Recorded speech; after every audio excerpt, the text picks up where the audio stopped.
The tossing and the turning is annoying enough. To add to that, you are waking up at 2 a.m., 3 a.m., finding yourself crying.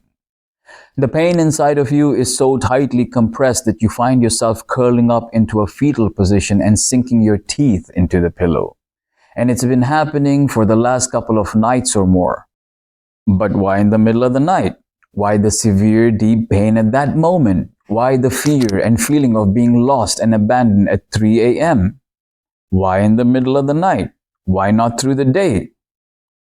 So what we need to understand is that anyone who is not suffering from insomnia or sleep deprivation, then there are two types of people who wake up at 2 a.m. or 3 a.m. or 4 a.m. and experience these episodes. So the first type is the one who is struck with sadness and loss or struggling. The second one is the one who has a picture-perfect life. All their ducks are in a row and things couldn't be better. Quite the opposite ends of the spectrum, right? Ironically, the conditions and the symptoms are the same for both. How do you make sense of all this happening? Tears through pain or tears for no reason? Sadness through pain or sadness for no reason? So what do?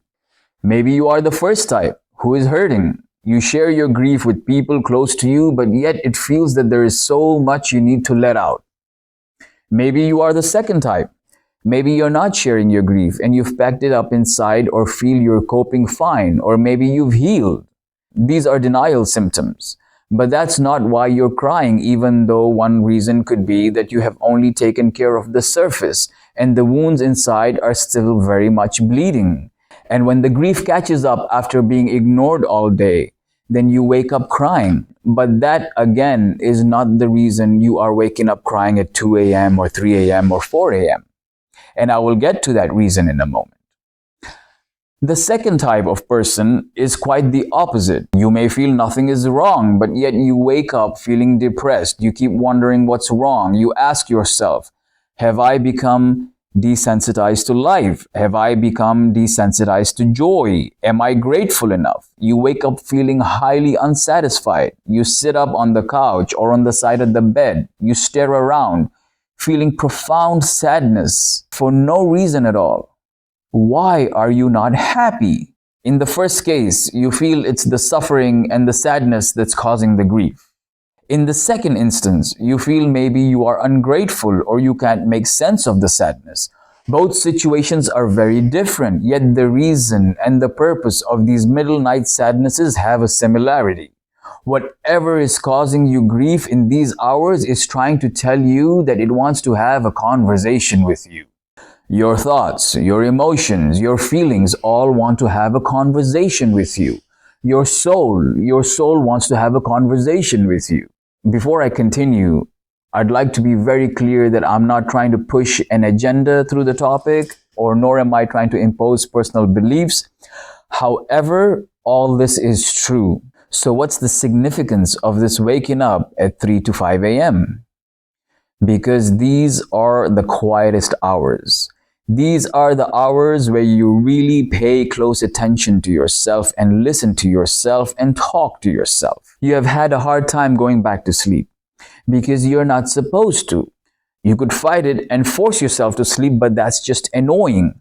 Or you could surrender to the feeling and actually sit up. Maybe go to the patio. Maybe for a small walk. It all depends on how deeply you understand the importance of being woken up at these hours. Inside of you is quiet.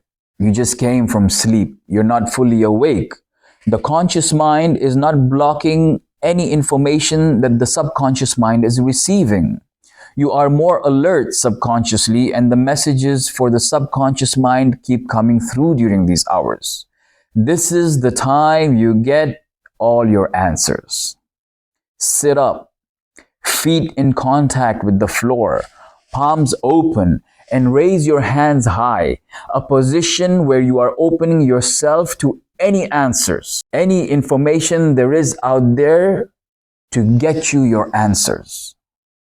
Let the information flow through you. Don't create anything new or don't think of anything by force. Just let the answers flow in. Write it down if you have the tendency to forget things, and then you can decode it later. We are not talking about forcing things to happen. We are talking about having a dialogue, seeking direction. You will get some answers. You will get some answers. I cannot suggest opinions if these hours are the best time for prayer or the best time for repair or the best time for reflection. But I can tell you that in these hours of silence is where you can receive a lot of great answers. It's a time where you can put your messages out there and you are going to get whatever it is you are seeking. In both cases, your soul is crying because the soul is waking up. It wants to change. It wants to fulfill what it has come here for, but it needs physicality for that. You must assist in this process. Your mind and your body and your willpower must come together to rescue your soul. It's because the actions, the habits, and the mindsets is still in the dark. So the struggle between the soul and the ego is what's making you break down into tears and wake up in the middle of the night. See, the soul doesn't care for a good life. A nice life is not enough to satisfy the soul. When the soul wakes up, it has an agenda. It had an agenda before even coming here.